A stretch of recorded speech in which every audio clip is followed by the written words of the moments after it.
নমস্কার বন্ধুরা। আমরা জীবনে অনেক সময় অনেক কিছুর জন্য প্রার্থনা করি, কিন্তু অনেক সময় তার উত্তর পাই না। এখানে সমস্যা আমাদের প্রার্থনার নয়, বরং সমস্যা আমাদের আত্মার শক্তির অভাবে। তাই আজ আমি আপনাদের এমন একটি প্রার্থনার কথা বলবো, যা প্রতিদিন রাতে শোবার সময় আমাদের করতে হবে। এটি একটি বিশেষ প্রার্থনা এবং এর শক্তি এতটাই অসীম যে আপনার জীবনে যত সমস্যাই থাকুক না কেন তা খুব শীঘ্রই দূরে সরে যাবে। যত কঠিন পরিস্থিতিই থাকুক না কেন, যত অসম্ভব লক্ষ্যই থাকুক না কেন, তার সমাধান আপনি অবশ্যই খুঁজে পাবেন।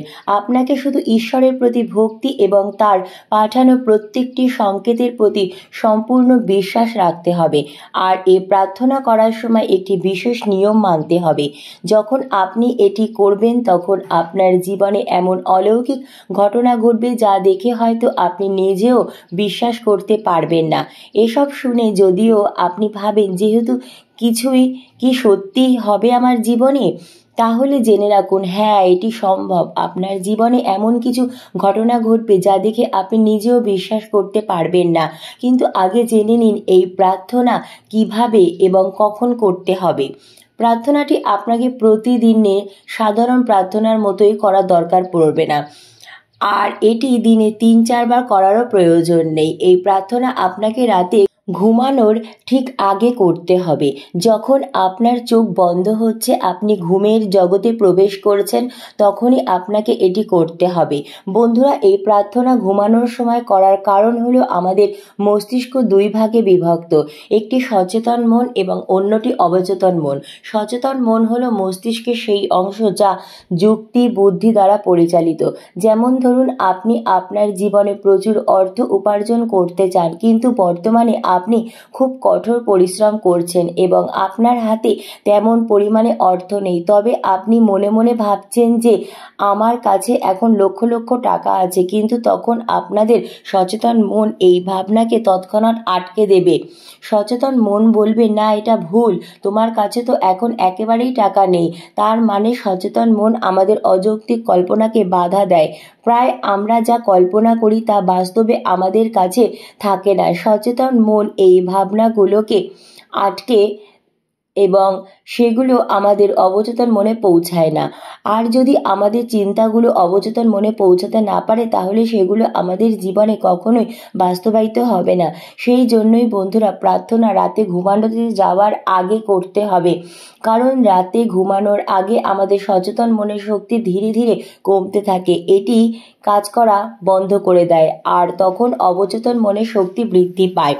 আর এই সময় আমাদের অবচেতন মন তখন পুরোপুরি শরীর এর ওপর আধিপত্য বিস্তার করে। যখন আমরা 7 থেকে 8 ঘন্টা ঘুমিয়ে থাকি, তখন শুধুমাত্র আমাদের অবচেতন মনই কাজ করে। তাই আমি আপনাদের বলছি, রাতে ঘুমোতে যাওয়ার আগে নেতিবাচক চিন্তা এবং অনুভূতি থেকে দূরে থাকুন, কারণ সেই নেতিবাচক চিন্তাগুলো 7 থেকে 8 ঘন্টা ধরে আপনার অবচেতন মনে সক্রিয় থাকে এবং এর ফলে সেগুলো আপনার জীবনে ঘটতেও শুরু করে। এই কারণে রাতে ঘুমোতে যাওয়ার আগে ইতিবাচক প্রার্থনা করা খুব গুরুত্বপূর্ণ। তবে এই প্রার্থনা কিভাবে করতে হবে তা আপনাকে শিখতে হবে। আপনাকে এটি আপনার সম্পূর্ণ আত্মার শক্তি এবং আত্মার মনের শক্তি দিয়ে করতে হবে। যেমন ধরুন, আপনি মনে মনে ভাবছেন যে আপনি একজন সফল ব্যক্তি হতে চান, আপনার জীবনে প্রচুর অর্থ আসুক এবং আপনি সুখে জীবনযাপন করতে চান। আপনার বর্তমান পরিস্থিতি যেমনি হোক, তবে ভবিষ্যতে আপনি নিজেকে একজন সফল ব্যক্তি হিসাবে দেখতে চাইছেন। আপনি কাকে বিয়ে করতে চান, কত টাকা আয় করতে চান, কী ধরনের চাকরি বা ব্যবসা করতে চান, বা কেমন সুখী জীবনযাপন কাটাতে চান, এই সমস্ত কিছুই আপনার মনে থাকে। এই সময় আপনার মনের শক্তি আপনাকে সাহায্য করে যাতে আপনি ভবিষ্যতে নিজেকে যেভাবে কল্পনা করেছেন, বাস্তবে সেটাই যেন আপনার জীবনে ঘটে। যখন আপনি আপনার মনের শক্তি এবং বিশ্বাস নিয়ে প্রার্থনা করেন, তখন ইউনিভার্স আপনাকে সহায়তা করতে শুরু করে। সে এটি এমন পরিস্থিতি তৈরি করে যেখানে আপনি সেই মানুষগুলোর সঙ্গে যোগাযোগ করতে পারেন যারা আপনাকে সফল হতে সাহায্য করবে এবং আপনার জীবনে সমস্যাগুলো দূর দূর করে দেবে। যা কিছু আপনি চাইছেন সেটি একসময় আপনার জীবনে আসবে। তাহলে প্রার্থনা কিভাবে করবেন আমি আপনাকে এটি বলে দিচ্ছি। প্রথমে আপনাকে সর্বশক্তিমান ঈশ্বরের কাছে প্রার্থনা করতে হবে এবং এটি করতে হবে আপনার প্রিয় ঈশ্বরের নামে। আপনি ঈশ্বরকে বলবেন, হে ইউনিভার্স, আমি আমার প্রভুর নামে প্রার্থনা করে বলছি, আমি আপনাকে ধন্যবাদ জানাই কারণ আমার সমস্যা ইতিমধ্যেই সমাধান হয়ে গেছে। হে প্রভু, আমি আপনাকে ধন্যবাদ জানাই যে আপনি আমার প্রত্যেকটি সমস্যার সমাধান আগেই করে দিয়েছেন। মনে রাখবেন, এই কথাগুলো আপনাকে বলতে হবে কারণ ইউনিভার্স আমাদের বলে দেয় যে যদি আপনার বিশ্বাস একটি সরিষার দানার মতো ক্ষুদ্র হয়, আপনি পাহাড়কেও বলবেন এখান থেকে সরে যাও এবং তা সরে যাবে।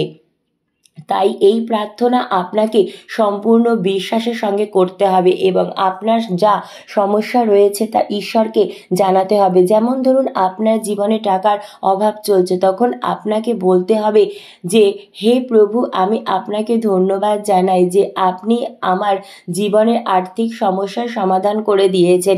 এই সমস্যা ইতিমধ্যেই সমাধান হয়ে গেছে। এই কথাগুলো বারবার আপনার মনের মধ্যে বলতে হবে।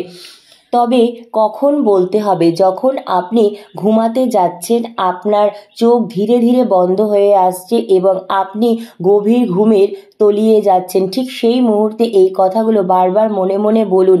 খেয়াল করুন, যখন আমরা বলি হে প্রভু, আমি আপনাকে ধন্যবাদ জানাই যে আমার জীবনের সমস্যাগুলো ইতিমধ্যেই সমাধান হয়ে গেছে, তখন আপনার সচেতন মন লজিক খুঁজতে শুরু করবে, যে প্রশ্ন করবে কিভাবে হবে, কবে হবে, সম্ভব কিভাবে। কিন্তু আসলে এটি আপনার কাজ নয়। যখন আপনি ঘুমিয়ে পড়বেন তখন আপনার অবচেতন মন সেই কাজ করবে। তাই ঠিক তখনই আপনাকে এই কথাগুলো বলতে হবে। এটি আপনার মনের শক্তি কাজ, এটি আপনার প্রভুর কাজ এবং এটি আমাদের ইউনিভার্সের কাজ। কিভাবে ইউনিভার্স করবে বা কখন সম্ভব হবে তা মহাবিশ্ব আমাদের কাজের মাধ্যমেই জানিয়ে দেবে। মহাবিশ্ব আমাদের কাজ দেখে, কেবল বিশ্বাসের সঙ্গে বলতে থাকতে হবে, আমি আপনাকে ধন্যবাদ জানাই যে আমার সমস্যা ইতিমধ্যে সমাধান হয়ে গেছে।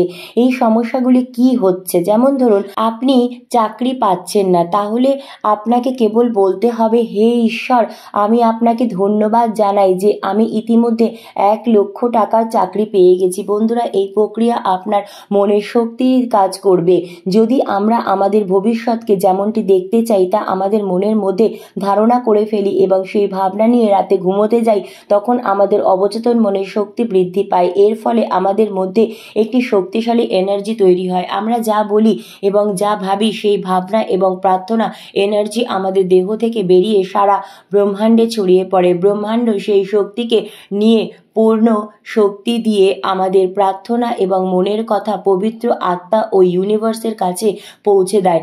এরপর আমরা যেমন ভাবি তেমনটাই আমাদের জীবনে ঘটতে শুরু করে। আমরা যা চাই তাই আমাদের জীবনে চলে আসে। তাই এই প্রার্থনা করা প্রতিদিন রাতে ঘুমোতে যাওয়ার আগে করতে হবে। একদম ভুলবেন না। যেমনটি আমি বললাম তেমনভাবেই আপনাদের মনের সম্পূর্ণ শক্তি দিয়ে এই প্রার্থনা করুন। এরপর দেখুন আপনার জীবনে আপনি যা চাইবেন কিভাবে তা বাস্তবে রূপ নিচ্ছে। আপনি যেমনটি ভাবছেন তেমনটি আপনার জীবনে বাস্তবে সমস্ত কিছুই ঘটবে। আপনি ঈশ্বরের প্রতি বিশ্বাস রাখুন, মহাবিশ্বকে কৃতজ্ঞতা জানান। ধন্যবাদ মহাবিশ্ব।